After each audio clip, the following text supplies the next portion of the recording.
अस्सलामुअलैकुम दोस्तों, मेरा नाम ज़ुबैर शब्बीर है और ये 2,10,000 रुपये का पूरा पुट्टा है और बड़े प्यारे और ख़ूबसूरत जानवर हैं। 2,10,000 रुपये लगा दिए, जिसमें से जो भी जानवर आपको चाहिए गुलिस्तानी जौहर मौसमियात पे आपको ये मिल जाएगा।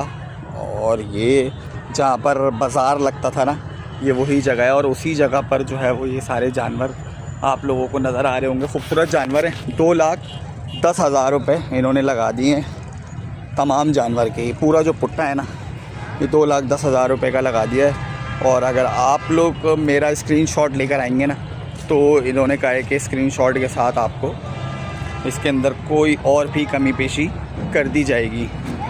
ये देख सकते हैं आप, ये पूरा पुट्टा है गुलिस्तान जौहर में। ये पूरी मंडी लगी हुई है और 2,10,000 रुपये जो है वो यहाँ पर लगा दिए गए। छोटे छोटे बच्चे भी जो हैं वो जानवर देखने के लिए आए हैं। सबसे ज़्यादा जो मज़े का टाइम होता है ना, वो इन लोगों का ही होता है, क्योंकि बकरीद नौजवानों की होती है, लड़कों की होती है, और ईद जो होती है वो लड़कियों की होती है। तो ज़रूर आप लोग यहाँ पर आइएगा। 2,10,000 रुपये का पूरा पुट्टा आप लोगों को मिल रहा है, एक जानवर 2,10,000 रुपये में। ठीक है।